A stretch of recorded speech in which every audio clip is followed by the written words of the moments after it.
notre fils se trouvant encore outre-Atlantique, il m'a donc demandé d'essayer de le remplacer dans ses exposés habituels du lundi.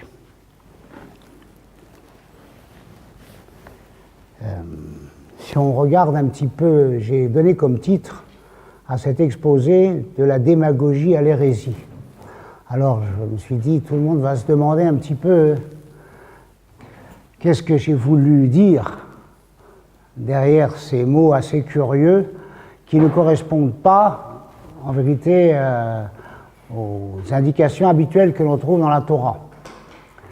Mais si on regarde de près un petit peu les textes dans lesquels nous nous trouvons déjà depuis 4 semaines, et on approfondit un petit peu le problème, on va s'apercevoir effectivement qu'il y a eu un certain nombre de démarches qui nous sont racontées ici sous forme historique, mais qui prennent effectivement leur source dans ce qu'on pourrait appeler la démagogie.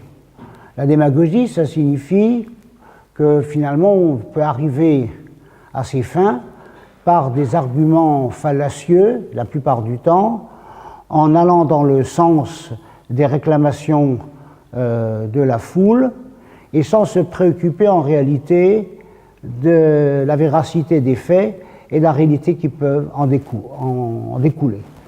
Donc il y a un projet derrière qui a pour but finalement de capter un certain nombre de courants, de les exploiter et ensuite d'aller vers le but que l'on s'est fixé sans tenir compte ni de l'objectivité des choses ni de la réalité des faits.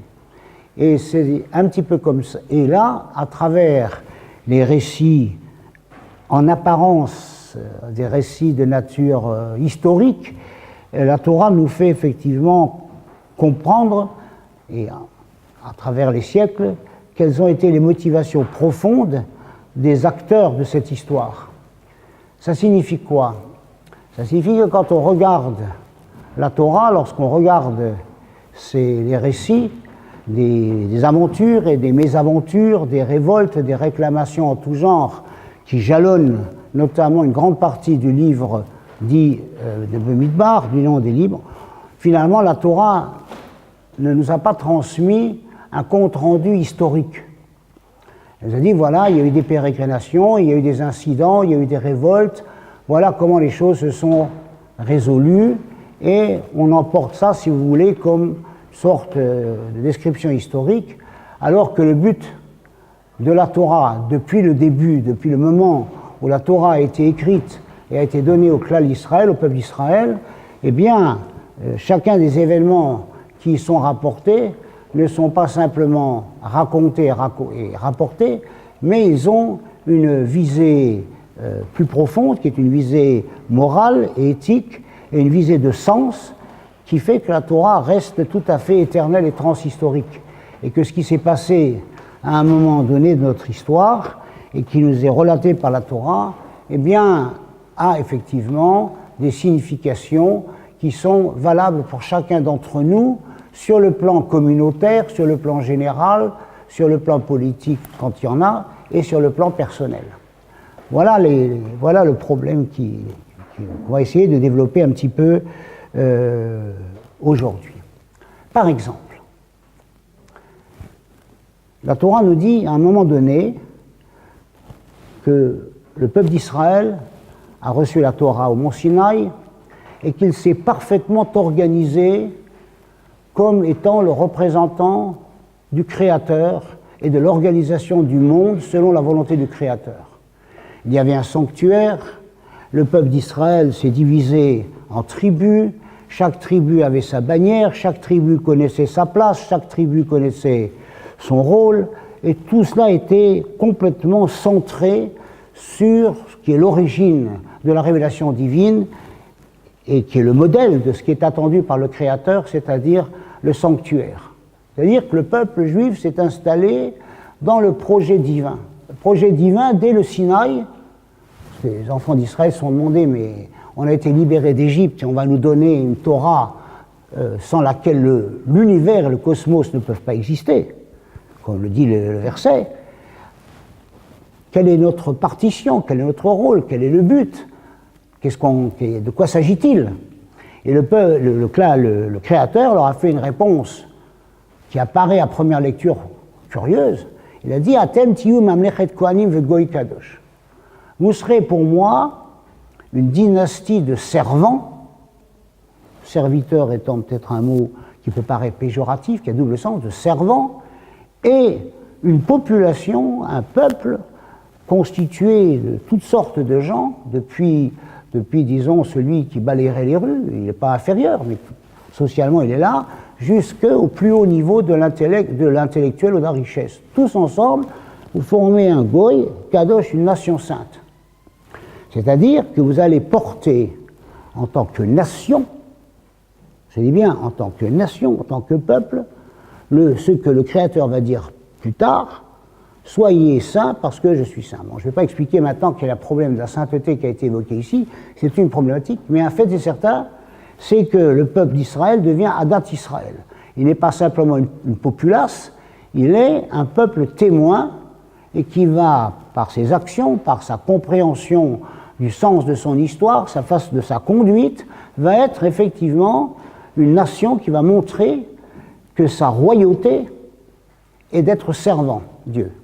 C'est-à-dire que le fait d'être au service de Dieu fait qu'on a atteint la royauté. Le niveau de la royauté, c'est pour ça qu'ils ont été appelés une dynastie de servants, d'une part, et qu'ensuite, il va montrer qu'à l'échelle de tous les constituants de la nation et du peuple, eh bien, il va être le reflet d'un créateur qui s'est proclamé, comme on le verra plus tard dans les prophètes, comme étant 3 fois saint. Voilà, ça c'est le projet. Alors il y a de quoi parler là-dessus, mais ce n'est pas ce que je vais envisager ce soir. De quelle sainteté parle-t-on, etc.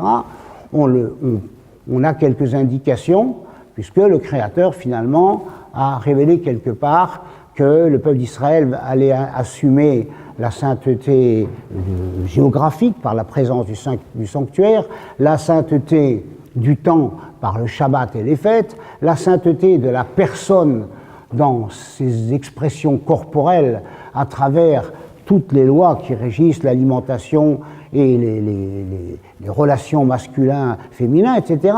Donc il y a déjà là quelque chose qu'on peut déjà saisir et montrer qu'il y a une capacité de ne pas être esclave du temps, de ne pas être esclave de l'espace, de ne pas être esclave de ses pulsions.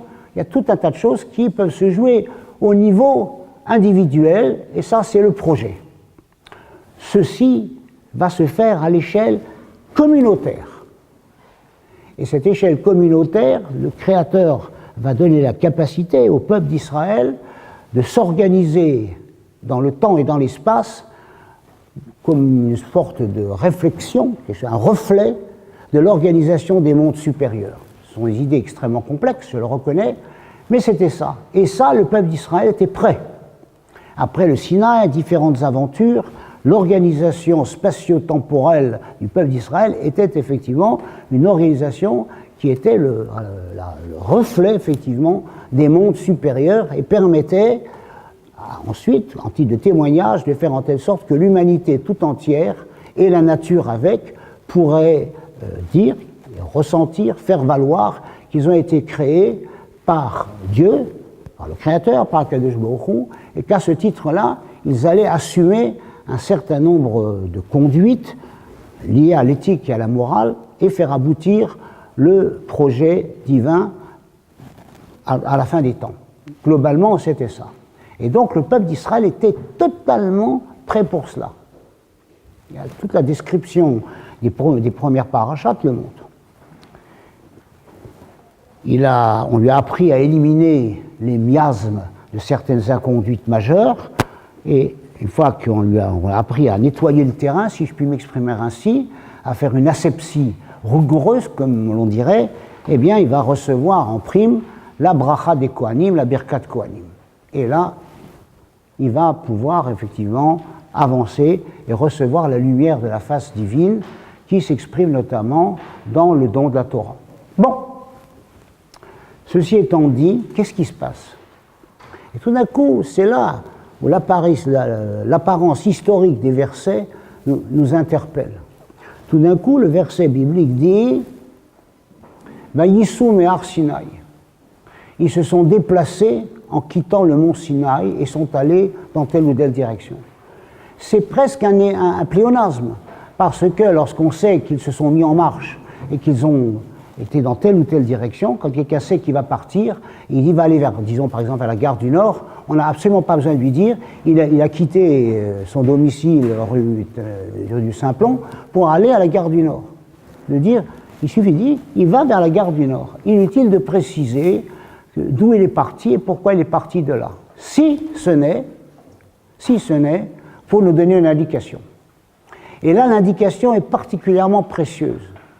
J'insiste, parce que ça paraît totalement anodin. C'est une description, Vaïssou, Méhar, Sinaï, de 3 mots, et qui est pourtant porteuse véritablement de quelque chose qui va totalement exploser. Nos sages disent, qu'est-ce que ça veut dire, Vaïssou, Méhar, Sinaï? Ça veut dire qu'ils ont pris leur distance avec le mont Sinaï. Que tout d'un coup, tout ce qu'ils avaient reçu au Sinaï, qui se retrouvait à l'intérieur du camp du Bné Israël par la présence du sanctuaire, tous les commentateurs montrent comment chaque détail de la description de la présence du sanctuaire et de l'organisation du peuple d'Israël et ses déplacements était, pour ainsi dire, comme s'ils avaient pris le mont Sinaï, ils l'avaient levé, ils l'avaient amené avec eux. C'est tout à fait extraordinaire. Il y avait tout ce qu'ils avaient vu, connu, compris et reçu au Sinaï se trouvait présent maintenant dans l'organisation du camp et dans la marche de l'histoire. Et là, la Torah nous dit, ils sont partis du Har Sinaï, ils sont partis du Sinaï. Ça veut dire, comme l'explique évidemment la tradition orale qui nous permet de comprendre l'intériorité des versets, ça veut dire que quelque part, ils ont pris leur distance avec le Sinaï. Qu'est-ce que ça veut dire qu'ils ont pris leur distance? Est-ce qu'il y a eu ici une notion de refus? On dit oui, c'est bien beau tout ça, mais c'est bien beau la Torah, les mitzvot, tout ça, mais il y a d'autres obligations. Il faut quand même se nourrir l'esprit avec la Coupe du Monde. Il faut quand même se nourrir l'esprit et pleurer parce que les intermittents du spectacle nous empêchent d'aller à Avignon. Il y a quand même comme ça tout un tas de choses qui existent et qu'il faut savoir quand même un petit peu en profiter. Et donc on prend un petit peu ces distances avec cet ensemble qui s'appelle la morale, l'éthique du Sinaï, et prenons distance. Est-ce que c'est ça que ça voulait dire? Eh bien, paradoxalement, c'est pas tout à fait comme ça. Nos sages expliquent en réalité que le peuple d'Israël a dit « Nous avons reçu 613 mitzvot ». Ça fait quand même un paquet. Il faut reconnaître, c'est quand même quelque chose d'important. Et maintenant, ils se sont dit, puisque le Sinaï, pour ainsi dire, est avec nous, et que nous allons avancer avec toute la perspective du Sinaï avec nous, il se peut encore que le Créateur va nous imposer, va nous ouvrir d'autres horizons de commandements et nous demander encore d'autres choses. Et nous considérons quelque part que trop c'est trop, ou que ça pourrait devenir trop c'est trop. De quoi ont-ils eu peur? Qu'on leur a dit il ne faut pas manger tel animal, il va en avoir encore un de plus, a interdit, des choses pareilles. Est-ce que ça se situait véritablement à ce niveau? C'est qu'à cet instant précis, et c'est ça le point important, le peuple d'Israël, et malheureusement c'est notre cas, nous aussi très souvent, n'a pas réussi à intégrer complètement la valeur de ce que c'est que de recevoir des commandements divins. Il y a un problème qui est évoqué par nos sages, où justement parmi les aliments qu'on ne consomme pas, on nous demande de faire très attention, de ne pas prendre des poissons ou de créatures marines ou fluviales, sauf si elles ont des écailles et des nageoires. Donc avec ça, on reconnaît qu'on peut prendre du brochet, de la carpe, tout ce que vous voulez, de la limande, mais qu'on ne prend pas par exemple d'anguilles ou de requins. Le sage pose la question. Tout ce qui est du genre de l'espèce poissonneuse, toutes ont des nageoires, ça n'existe pas. Les crustacés n'en font pas partie, les crustacés ne s'appellent pas des poissons. Par conséquent, dit-il, à quoi ça sert de nous avoir dit que toute créature qui n'a pas de nageoires et d'écailles. Il suffisait de nous dire tout poisson qui n'a pas d'écailles. C'est fini, parce que ça n'existe pas un poisson qui n'a pas de nageoires. Ça n'existe pas. Pourquoi faut-il encore regarder qu'il y a une nageoire? C'est sûr que si c'est un poisson, il a une nageoire. Donc la seule chose qui nous intéresse, c'est de savoir s'il y a des écailles, s'il n'en a pas. À quoi ça rime? Et là, l'exégèse biblique nous montre qu'est en jeu un verset que ceux qui vont à la synagogue et qui prient connaissent bien, et qui est dit souvent, même quand on ne connaît pas trop, mais qu'on dit quand on veut dire Kaddish pour un disparu, Hashem chafetz leman tzidko yagdil Torah v'yadir. Le Créateur, dans son amour pour le peuple d'Israël, a voulu encore mettre un petit supplément pour nous donner du mérite que nous avons encore, malgré tout, un mot de plus dans la Torah sur lequel nous devons réfléchir. Les nageoires, en l'occurrence. Peu importe, une petite chose.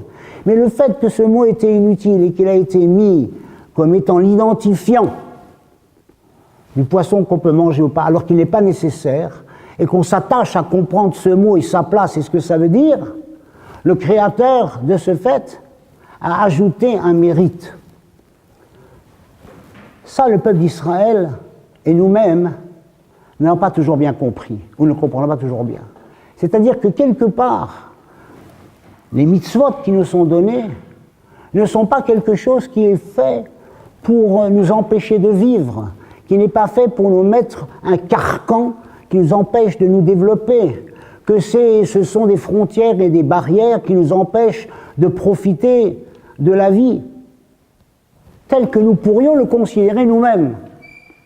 Le Créateur, à cause des patriarches, Abraham, Yitzhak, Yaakov, pour d'autres raisons, eh bien, Hashem chafetz leman tzidko. Il y a de la part du Créateur, si on a le droit de parler avec un mot pareil, une espèce de désirance de faire en telle sorte que le peuple d'Israël reçoive le mérite pour se grandir, pour se développer, pour élever sa spiritualité, de recevoir encore quelque chose de plus qui n'était peut-être pas nécessaire dès le départ. C'est-à-dire que tout ce que la Torah nous donne, tout ce qui est issu de la parole d'Hachem et des développements qui vont se faire de génération en génération, sont autant de sources d'intérêt et de développement et d'élévation spirituelle qui proviennent de l'amour du Créateur. Et ça, déjà, le peuple d'Israël, il a manqué le coche. Il s'est dit, on a une Torah, ça suffit comme ça, on va se débrouiller. On va apprendre ce qu'on a et on va se débrouiller. Mais être dans la crainte qu'il y a peut-être encore quelque part qui va venir du Créateur et qui va s'ajouter, dit ça c'est trop. Quelque part, ça va être trop, on ne pourra pas le supporter, ça va nous mettre des barrières, ça va nous priver. Il y a donc une vision déjà presque très logique, historique et sociologique de la présence des mitzvot. C'est bien, on nous a donné un cadre de loi, un cadre de royauté, un cadre de lois alimentaires, un cadre qui nous permet de ne pas nous conduire comme des animaux, un cadre qui, le cas échéant, nous permet également de considérer qu'on va maîtriser un certain nombre d'élans, pour ne pas parler de pulsions, c'est déjà pas mal. Donc nous avons une constitution qui nous permet d'être une nation à un certain niveau au milieu des autres nations, avec en fait effectivement le fait que ce que les autres nations pratiquent comme façon de regarder l'univers, leurs devoirs sociologiques, politiques et autres, ce sont des choses dans lesquelles effectivement peut-être nous allons pouvoir piocher tout autour pour les intégrer à l'intérieur de notre système. C'est une sorte d'humanisme général et qui refuse certaines formes qu'on pourrait appeler de rejet de l'autre. Nous avons nos lois, mais nous allons être tolérants et ouverts. Je ne sais pas si on se rend compte comment cette vision-là nous a menés à la civilisation d'aujourd'hui, qui est complètement dévoyée, qui est complètement à l'envers, qui ne sait plus du tout où elle voit où elle va. On voit bien tous les mouvements politiques qui agitent ce pays et d'autres, où des violences invraisemblables au nom d'une certaine démagogie qui s'appelle la liberté et la démagogie, massacrent, tuent, torturent, violent, tout ce qu'on veut. C'est-à-dire qu'on est en plein dans un marasme où les choses n'ont plus aucun sens. Ça, c'est le problème. Et on s'aperçoit qu'à terme, au fur et à mesure, un certain nombre de ces idées, petit à petit, se sont introduits à l'intérieur même de l'identité d'Israël, avec des notions de tolérance qui sont malvenues, il faut le dire, et qui finalement ouvrent la porte, pas tellement à l'entrée de ceux qui sont à l'extérieur, mais à la sortie de ceux qui sont déjà à l'intérieur. Ça, c'est le problème. C'est-à-dire que la perspective d'avoir peut-être encore une mitzvah, c'est une charge, c'est une loi de plus dont on n'a pas besoin. Nous allons être une nation très élevée, mais nous sommes comme les autres. Et on va s'arranger pour le reste de ce qu'on peut avoir besoin. Certaines lois, certaines façons de regarder le mariage, certaines façons de regarder la relation autrui, la naissance, l'avortement, la mort, l'euthanasie, tout ça, on va chercher ça où? Dehors. Il ne faut pas que quelque part, on vienne encore nous charger, en interprétant notamment la Torah, un certain nombre de choses qui nous mettent à mal, parce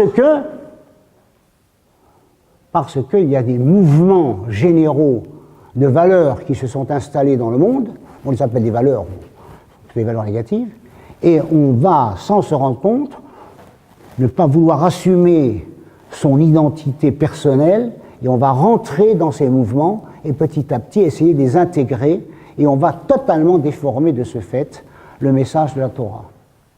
Ça, c'est le problème aujourd'hui que le judaïsme rencontre, c'est la tolérance, l'œcuménisme, l'ouverture, l'acceptation de tout, parce qu'on ne peut plus se permettre de ne pas accepter, parce que sinon on est xénophobe, sinon on est raciste, sinon on est djihadiste, pourquoi pas, ça peut exister, qu'on pense des choses pareilles, et que par conséquent il s'agit de faire une espèce d'amalgame général de tout ce qui se passe en dehors et d'essayer d'en faire un salmigondi avec la Torah.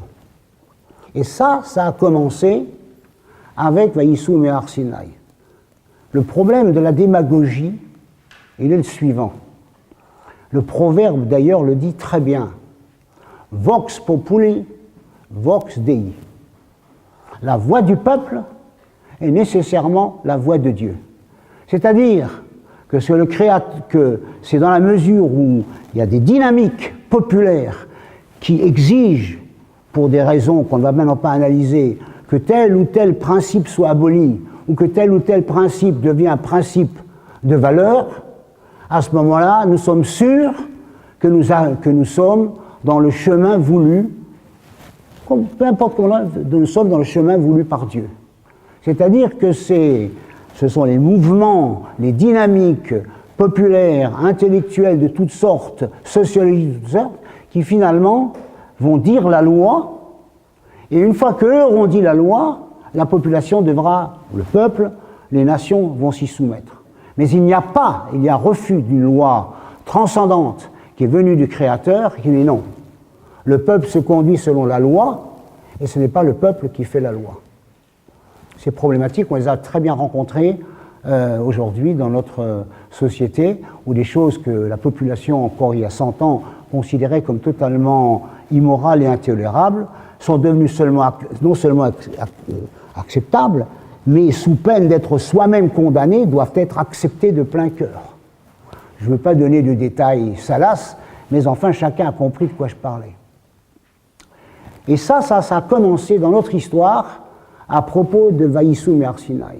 C'est-à-dire que la Torah, on peut prendre ses distances, on peut essayer de regarder comment ça se passe, on peut, le cas échéant, si la Torah, au cours des siècles, nous révèle des choses nouvelles, ce qui peut se passer, ce qui peut arriver, ça, non. Telle qu'elle a été donnée là, il n'y a pas d'évolution possible, la Torah ne pourra pas répondre à toutes les questions du siècle où on se trouve. Ça, c'était le problème.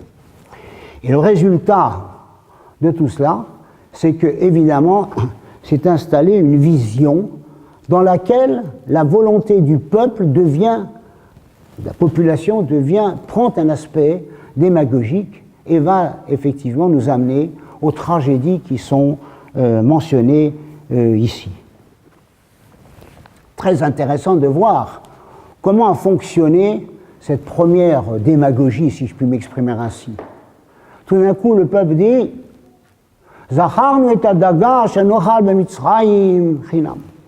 ils sortent, il y a 14 mois, de l'Auschwitz de l'Égypte, de l'esclavage d'Égypte, de l'Auschwitz ou des camps du Cambodgien au temps des Khmers, c'était à peu près le même genre, peut-être des fois en pire. Ils sortent de là, et tout d'un coup, ils se disent, dans un fantasme totalement inventé, on se rappelle combien nous mangions telle ou telle nourriture gracieusement. C'était merveilleux. Comme nous étions assemblés tous autour de la marmite de viande. Non, oui, c'est le... ça doit être l'automatisme de Shabbat. La marmite de viande. Ah, c'était bon, je ne comprends pas. Rachi, les commentateurs, mais qu'est-ce que c'est que cette idiotie-là? Il fallait qu'ils fabriquent des briques et on leur donnait même pas la paille pour les faire. Il fallait qu'ils fassent 1 tonne de briques par jour, et bien, il fallait encore qu'ils cherchent le matériau, qu'ils fassent tout le travail, c'était épouvantable. Et dit, on leur donnait gracieusement à manger, qu'est-ce qui s'est... Où se situe ce fantasme? Chinam, gracieusement. Rashi et les autres commentateurs, parce qu'il faut toujours savoir lire la Torah avec les commentateurs, nous dit Chinam mina mitzvot. On était bien parce qu'on ne se sentait pas obligé par les mitzvot. Voyez-vous, ils ont déjà parti du Har Sinaï, on ne veut pas avoir trop de mitzvot, et maintenant on se dit déjà, celle qu'on a, c'est un peu trop. On voit le chemin, et c'est tout à fait démagogique. Qu'est-ce que c'est que cette histoire? Ça correspond nullement à la véracité, à la vérité historique. N'importe quel historien qui viendrait, regardez, mais ces gens-là sont complètement fous. Qu'est-ce qu'ils racontent? On a vu l'esclavage dans lequel ils étaient, l'horreur dans laquelle ils vivaient, et que nous mangeons tous les jours encore, enfin à Pessar, les herbes amères, pour nous rappeler l'amertume de l'esclave d'Égypte. Et on se rappelle, ah, on voudrait bien avoir cette viande, on n'en peut plus. Il y a là un signal qui nous montre que déjà il y a une progression qui est faite, et que quelque part, il y a des gens qui ont dit « Ah, mais vous savez, quand même, c'est vrai qu'on travaillait dur, mais on ne nous cassait pas les pieds tous les matins à mettre notre filine, ou à... » Enfin, je ne mettais pas la filine, mais enfin, façon de parler. On voit comment les choses commencent déjà. Ça, c'est la première étape. Après, la Torah va effectivement nous montrer quelque chose d'un peu plus ennuyeux que cette première démarche qui va d'ailleurs très mal s'est terminée. Ils vont absolument voulu se remplir le ventre avec cette viande, alors qu'ils disent Binti el Aman enenu. Ils ont dit on n'a plus rien à manger, vous entendez, on n'a plus rien à manger, sauf la manne. Alors, c'est à croire qu'on est en pleine folie. La manne, qu'est-ce que c'était? La manne, c'était une nourriture qui, selon les désirata de chacun, prenait la forme et le goût que l'on avait envie. Qu'est-ce que je te fais à manger, dit Myriam à Abraham? Un beefsteak frites. Très bien, on prenait la manne, et on avalait, ça avait le goût du beefsteak frites. Qu'est-ce que tu veux pour, comme dessert? De la glace à la fraise. Enfin, vous comprenez que c'est caricatural. Ça veut dire que quelque part, les désirata même gustatifs, qui sont au-delà de manger quelque chose parce qu'on veut avoir l'estomac plein, qu'on a de la force, il y avait tout ce que la nourriture peut apporter comme satisfaction globale à l'individu, tout ça était dans la manne, sans effort, sans travail, sans rien, il fallait simplement sortir, la ramasser. Il dit, on n'en peut plus. On n'en peut plus, on n'a plus que ça à manger, on voudrait du vrai pain et de la vraie viande, parce que déjà, ça, c'est quelque chose qu'on n'aime pas. Qu'est-ce qui s'est passé ici?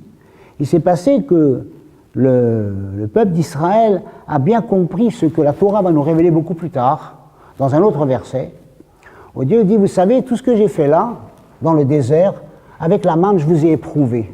J'ai fait une épreuve pour savoir quel était votre rapport avec le monde matériel, avec ses nécessités, avec ses obligations, avec ses pertes et profits en tout genre. Je voulais voir. Je vous ai tout donné pour que vous n'ayez aucun souci matériel. C'était la ruine des marchands de chaussures et des marchands de vêtements, parce que les vêtements ne s'usaient pas ou grandissaient avec les enfants. Il y avait vraiment tout ce qu'il faut. C'était une espèce de monde idéal dans lequel tous les besoins naturels étaient satisfaits, les nécessités naturelles, pardon, étaient satisfaits. Et alors qu'est-ce qu'on faisait toute la journée à part ça alors? On se consacrait à l'élévation de la personne, à l'étude de la Torah, à la pratique des mitzvot et au perfectionnement de l'âme. C'était ça le travail. Et ça, le peuple d'Israël a commencé déjà à ne plus pouvoir véritablement le supporter. Et le Créateur va le dire plus tard. Il va dire, vous savez, ce que j'ai fait là, c'est que vous comprenez une chose, pour toute votre histoire, c'est-à-dire pour nous aussi, aujourd'hui, qui lo al alechem yevado yahye Adam, l'homme ne vit pas que du pain qu'il mange. Kal kol motzapi Hashem yahye Adam. L'homme ne vit que ce qui sort, qui provient, qui est émis par la parole divine. C'est-à-dire que c'est tout à fait autre chose. Dans chaque chose que nous mangeons, dans chaque chose que nous faisons, dans chaque argent que nous touchons quand nous ne sommes pas au chômage, malheureusement, il faut dire comme ça, eh bien, ce n'est pas simplement quelque chose qui s'inscrit dans l'organisation matérielle du monde et la difficulté économique. Quand ça marche, quand nous en profitons, nous sommes rassasiés par la bénédiction de Dieu, nous prenons la conscience de la présence de la volonté, de la parole, la volonté créatrice et de la parole du Créateur à l'intérieur de chaque acte que nous faisons. Ça, c'est le problème. C'est-à-dire, il n'y a pas une dichotomie entre ce qui serait une vie spirituelle dont nous décidons ce qu'elle doit être, ne nous donne pas plus de mitzvot, et une vie matérielle dans laquelle nous insérons dans les données habituelles de l'explication économique, dont on a vu à quel point elle fait faillite. Ça, c'est un autre... combien la Torah est actuelle. Donc, on est arrivé à ce point-là, que tout d'un coup, le peuple d'Israël était en grande difficulté face à un don qui permettait d'imaginer une vie dans laquelle la matérialité, les obligations matérielles, eh bien, n'avaient qu'un poids extrêmement mineur, et de telle sorte que toute la personne humaine avait comme but de s'élever dans le témoignage de la présence de Dieu dans ce monde. Chacun à son niveau, et chacun dans sa profession, et chacun dans les capacités, les potentialités qui étaient la sienne. D'ailleurs, la Torah le dit bien, ils étaient tous autour du sanctuaire, mais chaque tribu avait une place précise qui n'était pas la place de l'autre, et chaque tribu avait sa bannière qui lui indiquait quel était son but, quel était son rôle, et que c'est ce rôle qu'elle devait assumer, et que c'était ça sa place.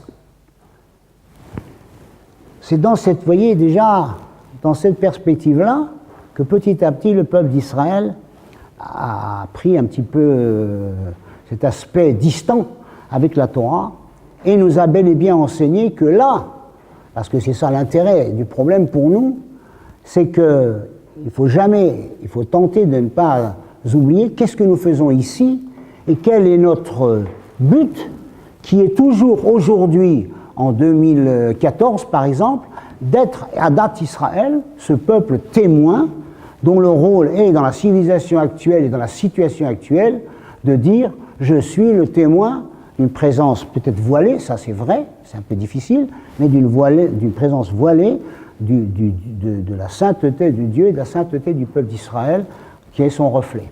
Ça, c'est la première partie, si vous voulez, de ce glissement qui s'est fait. Et au moment où le peuple d'Israël a déjà pris un petit peu cette distance, la catastrophe va encore être plus forte. Tout d'un coup, comme le révèlent les versets,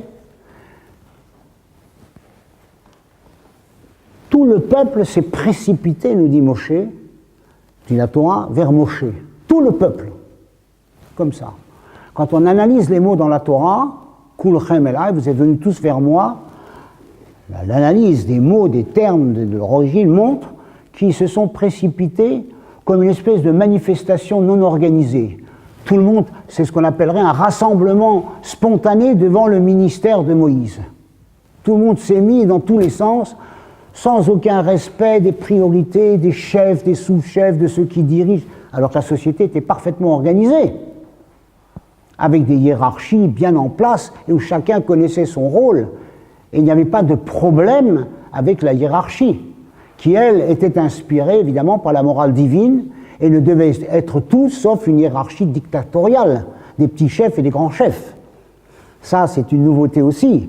Qu'est-ce que c'était que finalement s'assumer comme chef, quelque part, quelle que soit la façon dont on est le chef ou le capitaine, que ce soit dans la justice, dans toute autre chose, ce n'est pas le problème.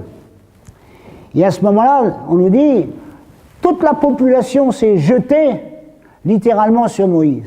C'est-à-dire qu'il y a eu ici une action populaire totalement démagogique, irraisonnée, non organisée, et qui apparemment n'avait aucun sens.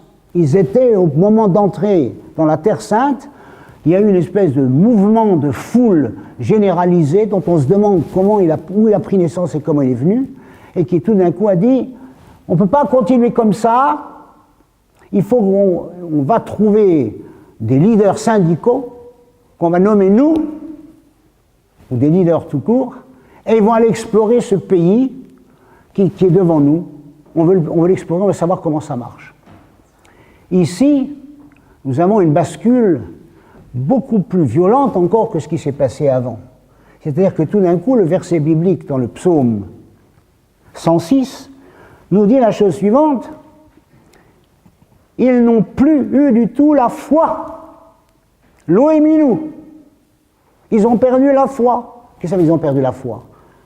Ça pose un problème. Ils ont dit, il n'y a plus de Dieu, il n'y a plus rien. Jamais de la vie, ils n'ont jamais dit ça. Qu'est-ce que ça veut dire qu'ils ont perdu la foi? Il faut comprendre. Ils ont perdu la foi, c'est-à-dire la foi implique ce que le professeur André Neher a appelé transcendance et immanence. La transcendance, c'est le fait qu'on a la capacité d'imaginer d'une certaine façon que le Créateur est au-dessus de toute compréhension intelligible de la part des hommes avec leur logique. Je ne veux pas entrer maintenant dans une discussion philosophique, mais dans le fond, le Créateur est dans son essence totalement inconnaissable, vraiment. Après, il y a l'immanence. L'immanence, c'est que ce Créateur qui pourrait être resté au-delà du cosmos qu'il a créé, jusqu'au Big Bang ou avant, peu importe, et transcendant, on l'accepte, mais qu'il soit immanent, c'est-à-dire qu'il descend dans l'histoire des hommes, qu'il descend dans l'histoire du peuple d'Israël, qu'il descend dans notre histoire personnelle, et qu'il s'intéresse à chacun de nous, ce que nous faisons, comment nous le faisons, qu'il a connaissance de toutes nos actions, et que rien ne se fait sans l'acquiescement et la décision de sa volonté suprême, ça, le peuple, c'est fini. Cette notion qui est fondatrice de la foi juive, c'est là que ça s'est joué. Dieu leur a dit, vous avez vu ce que j'ai fait, j'ai coupé la mer Rouge en deux, j'ai fait les 10 plaies, j'ai pris le Sinaï, et vous avez tout vu, vous êtes morts et ressuscités, pour ainsi dire, vous avez perdu un petit peu la notion de la vie, vous avez retrouvé. Qu'est-ce que j'ai pas fait? Et pourquoi je l'ai fait? Je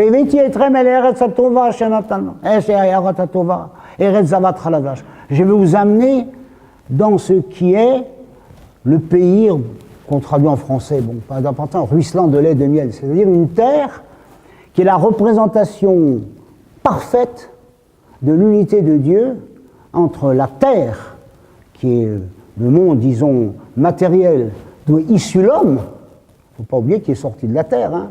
C'est pas une plante verte, l'homme, il est issu de la terre, et la relation qu'il y a dans une nation qui, dans cette terre, a réussi à sacraliser la terre et à en faire l'instrument de dévotion, de service à la proclamation du Créateur. Il leur a dit ça. Il n'en est pas capable, ce bon Dieu. Excusez-moi.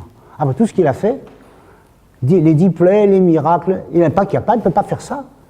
On a bien vu que tout ce qu'il a dit qu'il allait faire, il allait le faire. Il a annoncé à Moïse, voilà ce que je vais faire au premier-né, voilà ce qui va se passer, et je ne comprends pas. Ils ont tout vu, tous les miracles, le Sinaï, tout.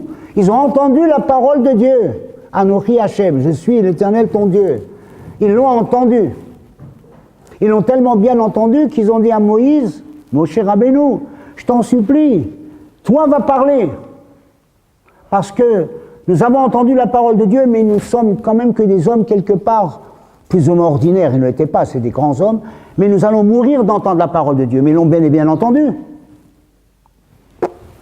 Tout d'un coup, ils disent, on va aller voir ce qui se passe dans ce pays, on va regarder de quoi il s'agit, et surtout, et c'est là la démagogie, on va y envoyer non pas des observateurs genre ONU qui sont censés être des observateurs neutres, on va envoyer des gens que nous voulons, nous.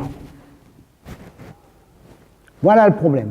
Nous, on a peur, nous, on a perdu la Emouna, on se demande qu'est-ce qu'il en est, est-ce que vraiment ce pays c'est ceci, c'est cela, comment ça marche? Alors on va aller voir.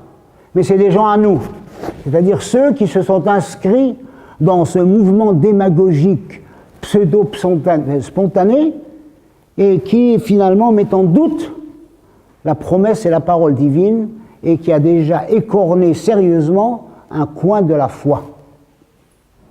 Et là, le Créateur, effectivement, a dit stop. Il a dit ça, je ne laisserai pas faire.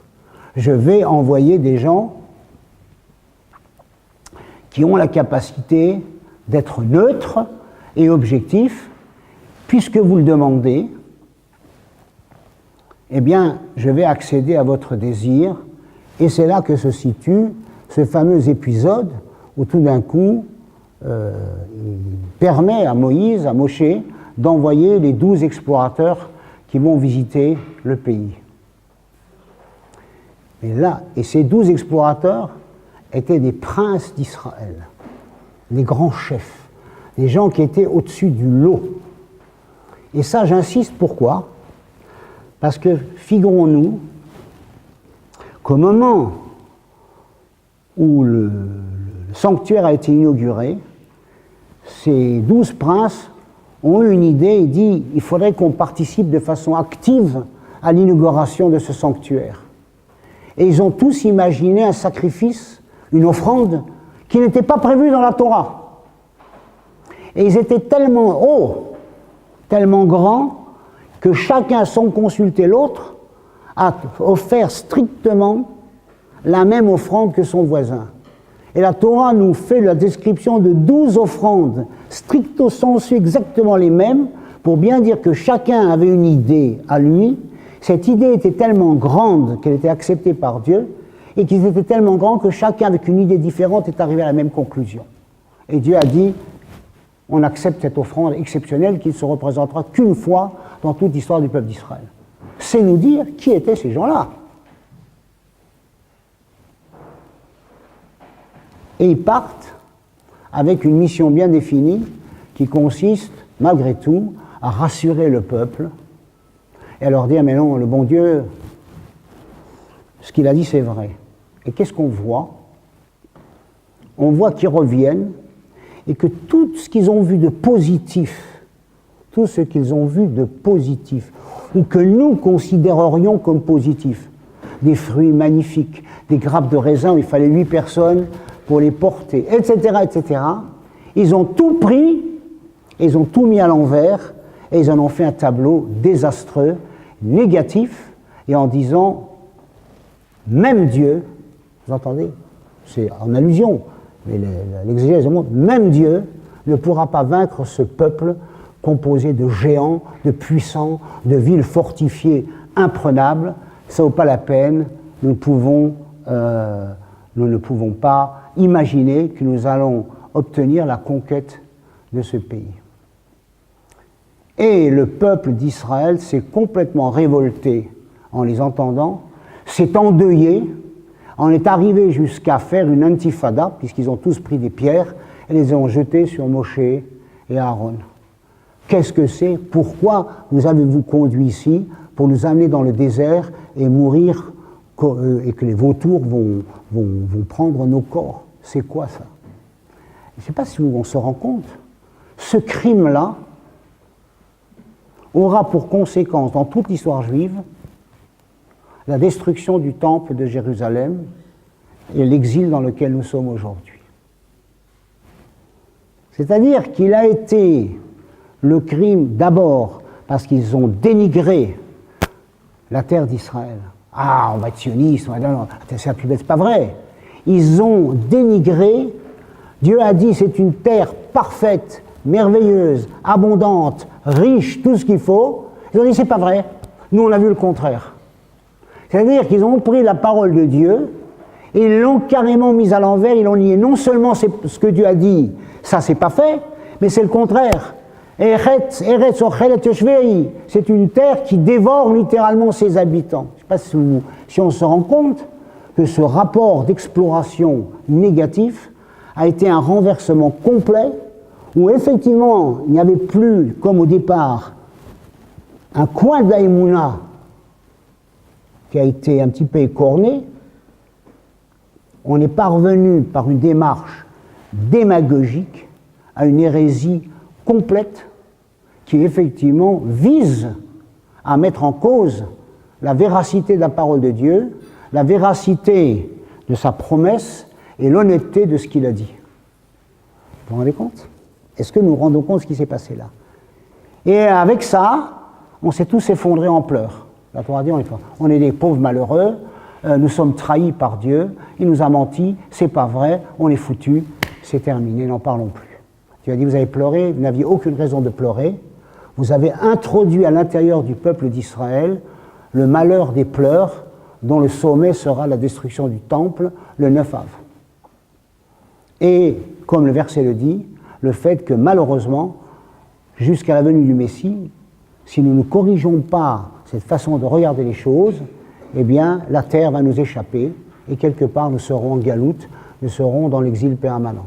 Donc c'était quelque chose qui est absolument terrifiant. Vous savez, ça nécessite mot à mot l'explication des versets, pourquoi et comment. Mais ça a été le problème. Alors, nos sages demandent, mais comment ces princes d'Israël, avec le niveau qui était le leur, qui ont entendu la promesse divine, qui ont vu la tout vu, comment ils ont pu faire une chose pareille et basculer dans la négation absolue et complète de toute la parole divine? Comment c'est possible? Qu'est-ce qui est arrivé? Et là, il faut analyser. Et ce n'est pas une analyse sociologique qu'il faut faire ici. C'est une analyse morale et éthique. Nos sages disent qu'eux, ils avaient fait un calcul, ils se sont dit, tant que nous sommes dans le désert, je résume, nous sommes des princes. Quand nous allons rentrer dans cette terre promise, nous allons revenir dans un système de normalité, et peut-être à ce moment-là, nous perdrons la gloire de nos postes. Nous ne serons plus les conseillers du Premier ministre ou du Président de la République. On va nous demander de faire nos cartons. Et donc, on dira, mais Dieu sait ce qu'il fait. Et là est venu s'installer quelque chose de catastrophique, la recherche des honneurs, de la place, de la suffisance qu'on a de ce qu'on est, qui s'appelle l'orgueil, et qui immédiatement aveugle complètement le sens de l'observation, le véritable sens critique qui permet la neutralité du jugement. Donc la Torah nous a donné une leçon très profonde ici, qu'à travers cet épisode catastrophique, pendant tout notre exil, nous poursuit une idée que ne faisons que celle que la recherche de nos intérêts personnels, de notre place, de notre orgueil, eh bien, celle-ci a la capacité de nous rendre totalement aveugles par rapport à la réalité et au contraire nous fait voir les choses dans le sens général, si vous voulez, de la démagogie du monde qui nous entoure. Et c'est la raison pour laquelle cette fameuse paracha de catastrophe se termine par un chapitre que tout le monde connaît, qui est le chapitre des tzitzit, où on nous dit, vous ferez des tzitziot, ça veut dire non pas des ficelles ou des franges, quelque chose que vous allez regarder. Et en le regardant, vous rappellerez des commandements, il y a tout un travail qui se fait, et à ce moment-là, la Torah nous dit « Velota touru » n'explorez pas, parce que tour, c'est pas touriste, c'est les 12 explorateurs, touru, c'est les mêmes mots, « Lota touru ». Lota touru, n'explorez pas le monde. Achare le vavochem, vachare nechem, asheratem zonimachem, en fonction des impulsivités de votre cœur et de votre regard, qu'en les suivant, vous allez vous dévoyer. Dévoyer, c'est-à-dire sortir de la route. Nos sages, dans l'exégèse, disent qu'est-ce que c'est pas se laisser égarer dans l'exploration du monde par le cœur. Ah bon, par le cœur. Par le cœur, bon. C'est-à-dire, dit-il, zouéminout, c'est l'hérésie. En suivant vos yeux, ce sont l'ensemble des désirs les plus bas, les plus violents que nous rencontrons. Il y a deux choses auxquelles nous devons faire attention et dont les 12 explorateurs ont été le modèle malheureux, si je puis m'exprimer ainsi, c'est que quelque part, lorsque le cœur agit avec sa seule impulsion et cela exclut toute forme de réflexion, eh bien à ce moment-là, effectivement, on tombe fatalement dans l'hérésie. C'est-à-dire qu'on rejette la émouna, on rejette l'obéissance des mitzvot, on s'arrange avec la Torah de faire à peu près comme on l'imagine, comme on pense, etc. Et finalement, le cœur nous emporte, la raison ne nous domine plus, et c'est les yeux qui font le travail, c'est-à-dire je regarde l'univers et je veux avoir ce que les autres ont que je n'ai pas, ou bien je veux effectivement m'approprier ou penser que je trouverai ma finalité, mes plaisirs dans tout ce qui sont les chemins dévoyés de la civilisation contemporaine. C'est cela qui s'est passé à cet instant. Et quand cette recherche des honneurs apparaît, c'est la catastrophe ultime, puisqu'on m'a donné, j'ai encore 4 minutes, c'est la catastrophe ultime, c'est celle qu'on a vue avec la paracha suivante, qui est celle de ce Shabbat, qui est la paracha de Korach. Korach était le président de la Cour suprême du peuple d'Israël, c'est-à-dire il est le chef du Sanhédrin. Mais la Cour suprême, c'est des rigolos à côté du Sanhédrin, excusez-moi. L'homme le plus riche de tout le peuple d'Israël. Et qui simplement, parce qu'il a vu qu'un neveu avait une certaine préséance par après lui, a argumenté contre Moïse et leur a dit « mais c'est pas normal, moi maintenant, celui-là a été nommé 1, 2, moi je suis le 3, on l'a fait passer le 4 avant le 3, c'est pas normal. » Et automatiquement, par cette recherche de sa gloire personnelle, il va en arriver à contester totalement que Moshe a transmis la Torah, que Aaron était le grand prêtre qui a été nommé par le Créateur, et il va faire une action de pure démagogie pour entraîner le peuple dans une révolution de folie. Je vais vous dire l'action démagogique qu'il a fait. Il est allé, il leur a dit, je vais vous raconter une histoire. Il y avait une pauvre femme qui avait 2 filles à marier. Alors cette pauvre femme, elle avait un petit terrain, elle a dit « Ah oui, mais je ne peux pas le cultiver, parce que la Torah nous dit qu'il ne faut pas mettre ensemble un bœuf et un âne à la charrue. » Une fois qu'elle avait cultivé, elle dit « Attention, tu ne peux pas semer, kilaïm, c'est-à-dire mélanger les graines de blé avec la vigne, comme c'est interdit à la Torah. » Et voilà, elle dit « Ah bon, alors maintenant, je vais faire autre chose, je vais prendre du bétail. » Ah oui, mais quand tu vas prendre du bétail, tu ne peux pas prendre n'importe quel bétail, et quand tu vas tondre tes moutons, il va falloir que tu en donnes une partie, en première partie, tu vas faire des offrandes au Kohen. Et quand tu vas récolter ta récolte, il faudra que tu laisses un coin des champs aux pauvres, il faudra que tu laisses une gerbe oubliée pour qu'il y ait les pauvres qui viennent ramasser, et la 7e année, tu ne vas pas travailler.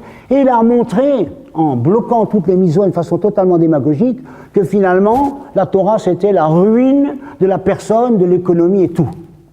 Et les gens disent « Ah, mais c'est vrai, on n'avait pas pensé à ça. » Ils ont applaudi, et elle a réussi à les entraîner par une action démagogique, uniquement démagogique, en utilisant des arguments et les transformant exactement comme ont fait les explorateurs.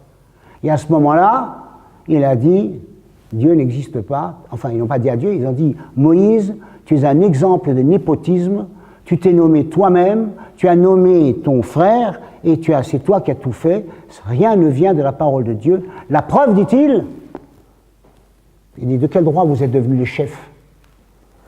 Il a dit, mais vous savez, hein, Kulam Kedoshim, tout le peuple est saint, on était tous au Sinaï. Donc, puisqu'on était tous au Sinaï, on est tous pareils, il n'y a pas de gens qui peuvent être les chefs, il n'y a pas de gens qui peuvent être les prêtres, etc. Il n'y a pas de raison. On est tous pareils et n'importe qui peut faire n'importe quoi. C'est-à-dire que l'ordre du monde, l'organisation du peuple d'Israël, les hiérarchies où chacun est à sa place et assume son rôle, sont autant de choses qui n'existent plus. C'est la pagaille la plus complète. On rentre dans le modèle démagogique de l'anarchie. Et là, le Créateur a fait une chose à la demande de Moïse, qu'il n'a jamais fait, qu'il ne refera jamais. Il va créer quelque chose pour bien montrer qu'il est le Créateur et c'est lui qui dirige, et la terre va engloutir Korach et tous ses biens définitivement, et la Torah nous enseigne, et c'est là où je vais en venir finalement, l'ôtier que Korach qui a d'Ator. Faites attention, ne devenez pas comme Korach et tous les gens qui l'ont suivi. Parce que quand on arrive dans cet état de démagogie tel qu'il l'a fait, eh bien on en arrive à l'hérésie la plus complète. On a chassé Dieu de l'histoire, on a chassé Dieu de l'histoire du peuple d'Israël, et finalement nous serons comme n'importe quel Zoulou, comme n'importe quel Américain, comme n'importe quel Esquimau, on marchera suivant l'endroit où on se trouve, et la spécificité du peuple d'Israël et la Torah qui nous a été donnée, les lois qui nous ont été données et qui nous ont permis de traver toute l'histoire, 3700 ans depuis le Sinaï, alors que tout le monde a essayé de nous descendre jusqu'au bout, atteste à quel point Korach a raté son coup, si je puis m'exprimer ainsi, qu'il n'a rien compris, et la Torah nous dit de comprendre bien ce qu'il n'a pas compris. Fussions-nous les plus grands, les plus riches, les plus puissants, les plus intelligents, car Korach a été ce modèle. Dès que nous sommes animés par un sentiment de kavod, de recherche des honneurs, c'est-à-dire que nous nous plaçons avant Dieu. Car l'honneur, Havul Hashem Kavod Vaoz, c'est à Dieu que se donne la puissance et l'honneur. Partir d'un instant où je cherche ces honneurs, ma place, m'affirmer, etc., j'ai mis Dieu, au lieu de mettre devant moi, je l'ai mis derrière moi. Et ça, c'est la problématique que nous évoquent un petit peu tous ces textes de cette histoire fort remuante du clan Israël, et dont elle nous enseigne, finalement, que l'essentiel du rapport à Dieu, c'est l'éthique personnelle, la façon dont nous travaillons nos caractères, la façon dont nous travaillons, développons nos qualités, nous cherchons où sont nos défauts, et on va s'éloigner de tout ce qui est mensonge, malfaisance vis-à-vis du prochain, recherche des honneurs, et on va rechercher au contraire le perfectionnement moral pour acquérir la transparence spirituelle nécessaire pour comprendre le message de la Torah et être comme les Juifs qui sont sortis juste après le Sinaï, chacun à sa place, chacun avec sa bannière, chacun avec son rôle, avec une vision collective qui est entièrement focalisée sur ce qui est la centralité de tout, c'est le sanctuaire, et aujourd'hui c'est la Torah.